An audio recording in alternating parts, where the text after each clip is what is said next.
So a very tragic situation took place over the weekend involving a rising wide receiver in this year's draft class whose life sadly spiraled out of control. Then a standout NFL cornerback is being sued for some pretty wild allegations, draft rumors are continuing to swirl, and so much more. I've got to talk about it all right after.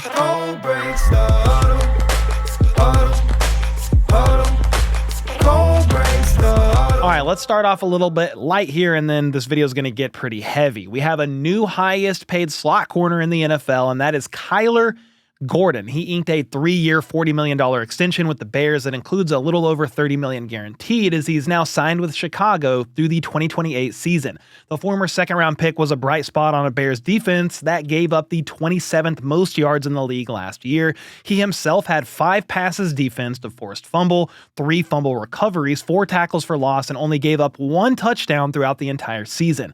The Bears just signed cornerback Jalen Johnson to a big 4-year, $76 million extension last offseason, so retaining their young playmakers in the secondary is definitely a priority for them.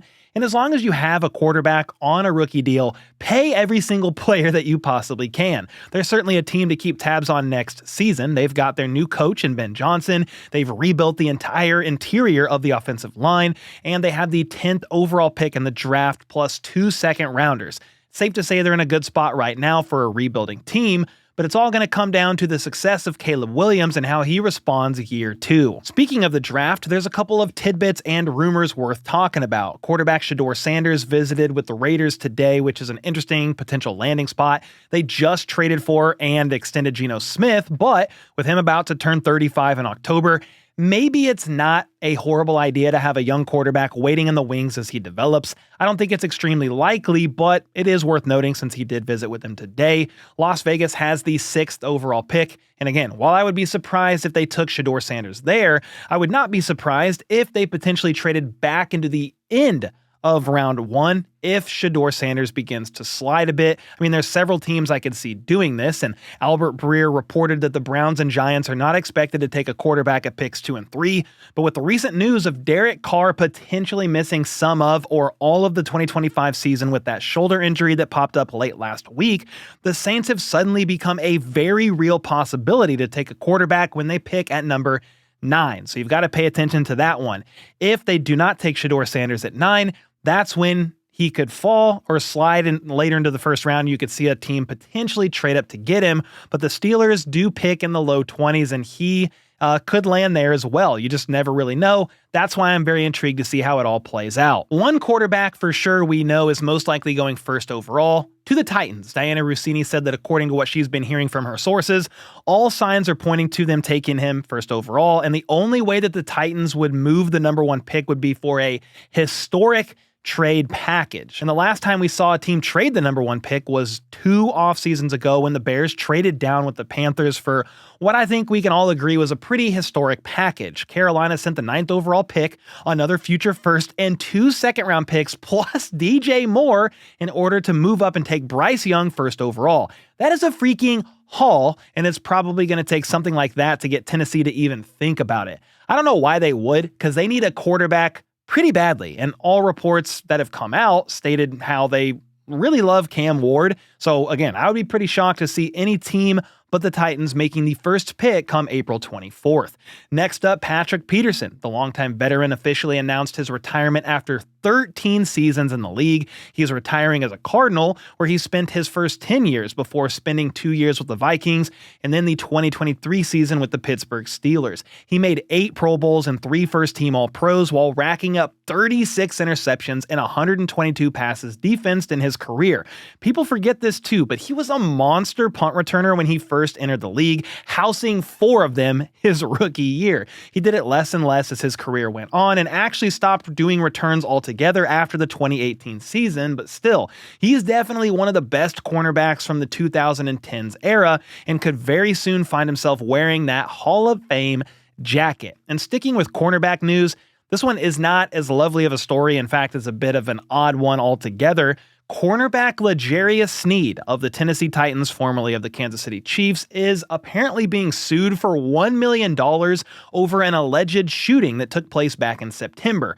Christian N. is what we're going to call him because his last name is definitely a beast. I would butcher it very badly, but he is alleging that either L'Jarius Sneed or his personal assistant shot at him while he was just sitting in his car in a parking lot of a car dealership in Texas. It's worth noting that his car was not struck by any bullet fired, and also nobody was hurt, but that's pretty much where the good news ends. Attorney Levi McCathern said that both Sneed and his accomplice were arrested for aggravated assault with a deadly weapon after the shooting took place, but they've yet to answer for it. The attorney also accused L'Jarius and his mother of calling and threatening the alleged victim, as they didn't want him to cooperate with police or retain an attorney. I guess there's allegedly also video evidence from the dealership that shows an arm reaching out of what is being described as Sneed's vehicle, and that arm is also holding a pistol. It's such a bizarre story, guys. The victim owns an exotic car rental business, and he said that he saw Sneed and his assistant at the car dealership sometime before that, but didn't recognize him as being an NFL player, and also said he doesn't ever remember meeting him before that day. In fact, the lawsuit even notes that Sneed and his assistant may have mistaken him for somebody else altogether. This story is just odd. I feel like details are missing, and I really need the investigation to continue to play out before rushing to judgment, because of course it's innocent until proven guilty, and some things about these accusations, they're just not adding up. Why would L'Jarius Sneed do this is probably my biggest question of them all. I guess we'll find out sooner or later, maybe. And unfortunately, we've got to stay on the heavy side of the news, but this one is way worse. And we've got to talk about the tragic situation that took place over the weekend involving an NFL draft prospect, that is former LSU wide receiver Kyren Lacy. He's appeared to have taken his own life after being chased by the police on Saturday night. This is obviously a very sensitive subject, and I want to throw out a trigger warning from here on out for those who need it. But here's what went down from the best of what I've been able to piece together from reading some of the articles. On Saturday night, police responded to a call from a female family member of Kyren Lacy, who said during a verbal argument that he allegedly fired a gun into the ground. He fled in his vehicle before the police arrived. Then, while the authorities were in pursuit of him, he crashed his vehicle, and when they approached his car to extract him, they discovered that he had died from a self-inflicted gunshot wound. Officers said they recovered a handgun from the vehicle, but for what it's worth, the official cause of death has not been released by the medical examiner at this point in time.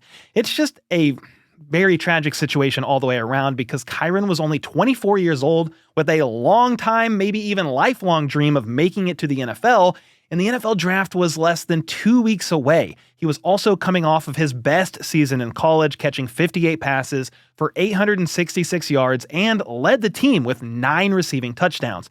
At one point, Mel Kiper even had him as the 6th ranked receiver prospect in the draft. However, his draft stock did start to plummet a bit after a separate legal issue popped up in December. He'd actually been accused of causing a crash that resulted in the death of a 78-year-old man in Louisiana. He also allegedly left the scene without notifying the authorities, then turned himself in on January 12th and was released on a $151,000 bail. He was charged with negligent homicide, felony hit and run with death, and reckless operation of a vehicle. However, in a statement put out by Kyren's attorney following his death, he said he was very confident that the evidence, after being fully reviewed, would lead to a declination of charges. He was actually scheduled, talking about Kyren, to appear before a grand jury about that situation today, and that's where any criminal charges could have been dropped. It's safe to say that this incident most likely caused things to spiral out of control, with things ultimately being too much for Kyren to handle and deal with. And I'm not really here to go through all the possible scenarios, all the what ifs regarding this case, what could have happened, because ultimately it doesn't really matter anymore. Regardless of how the situation was going to play out, a 78-year-old man lost his life in that December traffic incident, and then Kyren ended up taking his own life, which, as a father, I got a couple kids, they're much younger, but still, that is a heartbreaking situation all around for any parent or family member to have to deal with and go through. Kyren's dad actually took to social media after all this, reminding everybody to check in on your kids' mental health. Mental health is real, he said. Don't ignore the signs. And there's really no great way to end this segment. No matter what I say, it'll never really be good enough. And that's not me saying you guys are going to come at me in the comments and critique anything that I said, but sometimes you'll never have the perfect thing to say regarding such an awful situation. All I can really say is please be careful out there, especially when driving, and then check with your loved ones. Check on their mental. If they say, hey, I'm doing good. But you see warning signs, probably need to just dig a little bit deeper. And I'm not saying this is the parents' fault or anything like that, but just check in on your loved ones. And if you or somebody you know are dealing with dark thoughts mentally, reach out to the website or the number that's on this lower third below, because life is precious. And with that, I'll see y'all next time.